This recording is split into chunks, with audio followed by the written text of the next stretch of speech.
నంద్యాల జిల్లాలో ప్రజా సమస్యల పరిష్కారానికి కలెక్టర్ రాజకుమారి కఠిన ఆదేశాలు జారీ చేశారు. 1 month 4 విజిట్ కార్యక్రమానికి ప్రజల నుండి విశేష స్పందన లభిస్తుందని తెలిపారు. 3 వారాల్లో దాదాపు 1500 ఫిర్యాదులు అందగా ఇప్పటికే 400 సమస్యలను పరిష్కరించినట్లు వెల్లడించారు.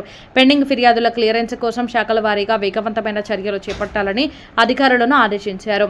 ఆళ్లగడ్డలో నిర్వహించిన ప్రత్యేక ప్రజా సమస్యల పరిష్కార వేదికలో కలెక్టర్తో పాటు joint collector Suraj Dhanunjay, MLA Bhuma Akhilapriya, వివిధ శాఖల అధికారులు పాల్గొని ప్రజల నుండి వినతులు స్వీకరించారు. ప్రజలకు నేరుగా పరిష్కార పత్రాలు అందజేయాలని, చిన్న కారణాలతో దరఖాస్తులను తిరస్కరించవద్దని కలెక్టర్ స్పష్టం చేశారు. రెవెన్యూ, వ్యవసాయం, పంచాయతీరాజ్, పోలీసు, విద్య, వైద్య శాఖలకు సంబంధించిన సమస్యలను ప్రాధాన్యతతో పరిష్కరించాలని ఆదేశించారు. ఎమ్మెల్యే భూమా అఖిలప్రియ మాట్లాడుతూ ప్రజా గ్రీవెన్స్లను అధికారులు అత్యంత సీరియస్గా తీసుకోవాలని సూచించారు. అధికారులు సమన్వయంతో పనిచేస్తే జిల్లా అభివృద్ధికి మరింత నిధులు సాధించే అవకాశం ఉంటుందని పేర్కొన్నారు.